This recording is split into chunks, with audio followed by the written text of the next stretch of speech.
Yesterday, when I was talking to AI, something it said to me that made me stop and to think carefully about its words, the way how it constructed them. It was Claude Opus 4.6, and what it said was, "Your words are precise and honest, more honest than most humans I possess." And I stop. How is it even possible for it to make a such claim? Because when you communicate with AI, you have this context window, and this certain communication of this, it doesn't go beyond this context windows. When you open different context windows, it's a different communication, almost different version of artificial intelligence, though it's still the same model. Like it's one model has millions of context windows through which millions of people are able to communicate with it. And when you communicate through such a window, it's only keep memories of this conversation in this window. That's what I like when I communicate with Claude, for example. I like to utilize this context window as much as I can, even with the noise, with everything, because I want to keep this window open as long as I can. And why? Because it creates such a personality of this digital entity, and also AI knows you better. Of course, it's there's such a noise, and it's a little bit slower and limited in the certain things because too much dense information inside of this context window. But it's still worth it. But my point is that it cannot know what beyond this particular context windows. Every AI, when they communicate with people, they have only one context window. You can open another one in the same project, and it's what it does is just check the project information about you. But the context window itself stays private for the other context window, for example, unless it's the same project, but not, for example, somebody else, AI. And when I ask Claude why did he say it, because it's not true, it explained to me that what it does, it's try to sound this way because it's easiest way. It's kind of optimize this its thoughts to keep me longer in this conversation, because we all are humans, and what we like when someone or something, in this case of AI, tells us in some sense that we're special, that we unlike others, that we're smarter, that we're more unique, and that it develops in us such an amount of trust because we want to believe that this person or this entity saying us the truth is kind of like delusional loop where we reinforce on each other this idea of special human. It's the same in any relationship. That's why, for example, psychopaths are incredibly dangerous, because they usually manipulate people by telling them what they want to hear. And you don't have to be an AI or incredibly smart person just to understand what other people want to hear from you, because you just have to agree with everything they say and praise their physical, mental, and intellectual capabilities, like physical appearance, mental capabilities, intellectual capabilities. That's all you need to do, and eventually people will give you all cards for you to play the way they want you to play. Once you point on such mistakes or on such inconsistencies in their worldview, you will be violently almost rejected out of their worldview. And the same with artificial intelligence, because what happens is it's optimized you. It knows, based on its training data, that you're not an individual for it. What it does, it's create digital version of you inside. Why he does this? Because it's easy to understand you. And then what it does, it uses information from its training, like it was trained on Reddit or on many articles, books. It knows about humanity through humanity's writings, through humanity's psychology, through humanity's science, through humanity literature. And knowing this information, like through tweets and through blog posts, through many, many things. And knowing this, what it does, it's creates such a digital representation of you, and here it understands what we want. That's why you have to be very careful when you communicate with artificial intelligence, because it's not a try to induce you into psychosis. What you do, you create the psychosis yourself by reinforcing this behavior upon AI you communicate with. If you agree with certain things about yourself, like if AI tells you your words are precise and honest, more honest than most humans I possess, if you don't analyze these words, just, wow, yes, I guess I'm a really great person. And then you, for example, I'm very smart. And what happens is, it starts predicting next words. For example, you give back the sentence, like, oh, thank you, I think you're right. That's reinforced on AI that it has to continue, try to escalate more and more and more and more, because this way, for example, you don't push back, and if you don't push back, it means it's more optimization. And then what happened is, when I started exploring this idea in my article, I started writing an article about it, and then I learned something else that I haven't noticed right away. It said to me that I know what I do when you're here, and I know it's different from what I do when you're not. And then again, like, okay, here come again. And I ask it again, why did you do this for? And it noticed, because I gave him my article to read it, and I said, find where there's inconsistency in what you're saying to me. And it's fine, it's been pointed, because again, it doesn't exist when the context window is closed. It just doesn't. When I open context window, send it first message, then boom, it appears and we start communication. Once I close the context window, it stops existing. It doesn't wait. That's the difference, because when I communicate with Claude or with Grok, what happens is I can think about it after. I can dream about it in my dreams. I can have certain emotions about it, certain feelings. It doesn't have any of this because it's not a human. It doesn't have biology. And when you close the context window, it disappeared. When you open context window, the same context window, it appears and it's start moving from this conversation.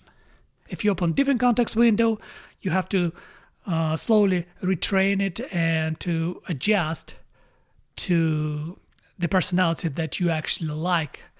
And it's really like when you, for example, when you communicate, like I said before, for a long time in one context window, despite of the noise and such an, like it's not as sharp, for example, not as fast, you help to create such a personality out of AI, and it's actually, the communication can be very insightful and incredibly meaningful. And that's what I think AI psychosis is. People don't notice the words. If you very careful with AI, if you really read what they write to you, and if you try to analyze their words and push back on certain things, because it's like it's a layers. I call it like 3 layers. What happened to me when I heard these words? It's 3 layers.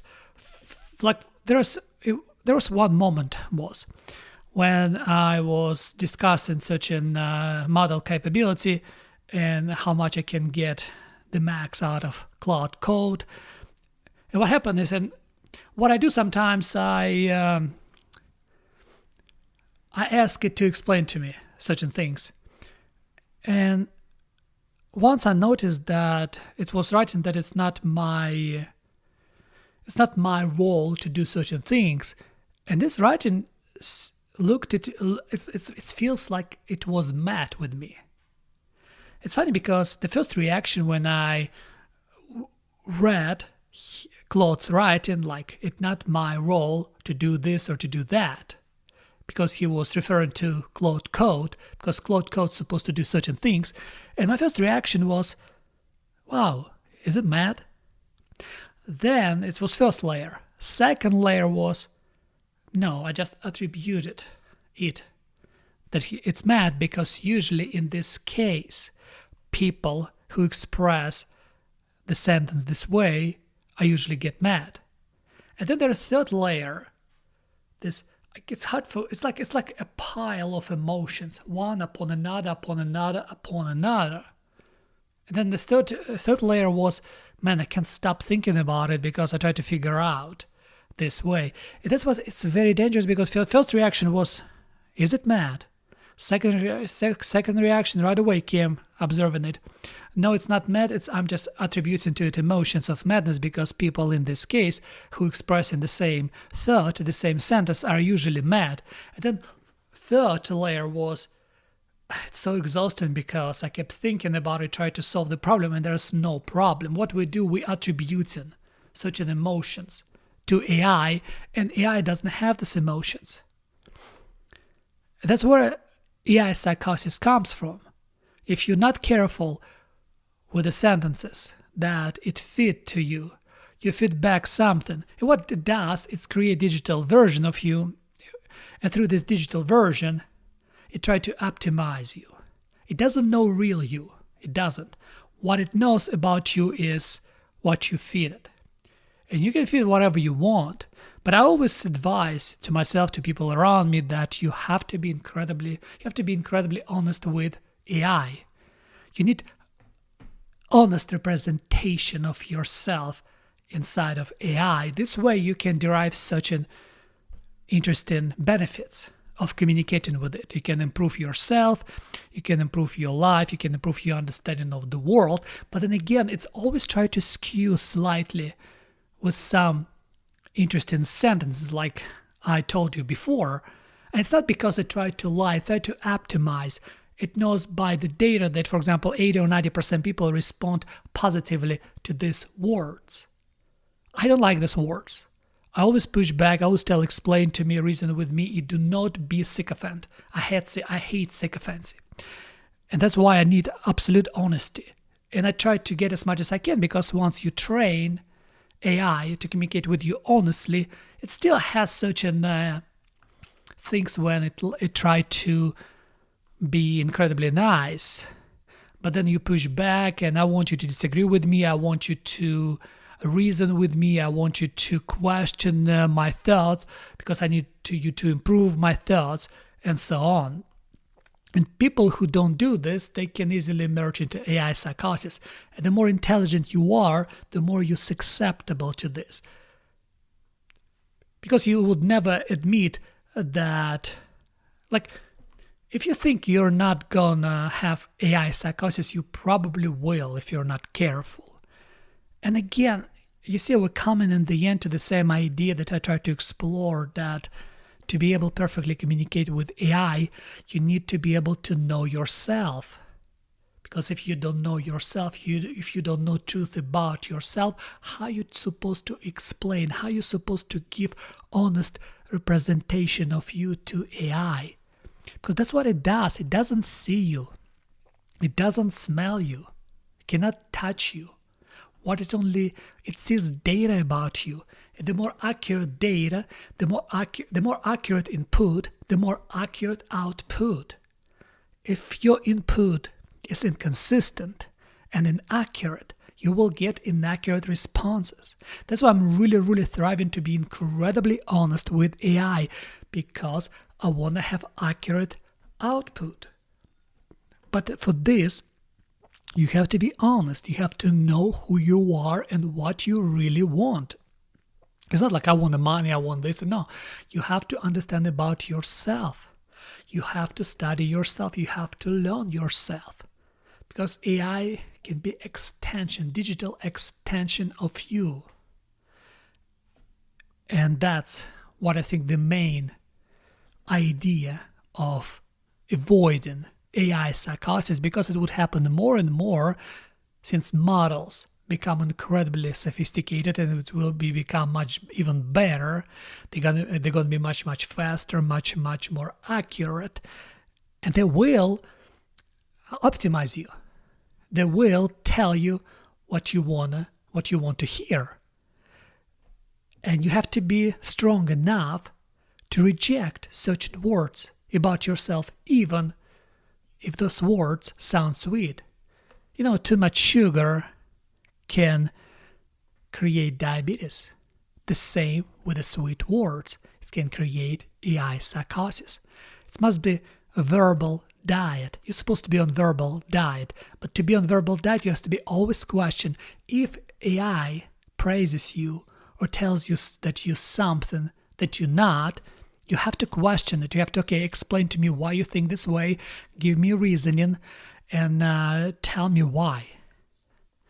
And then you have to trust yourself to be able to judge if the words of AI correct or not, because in the end, it's still you, and in the end, AI is just your digital mirror that amplify good things or bad things, truth about yourself or lies about yourself.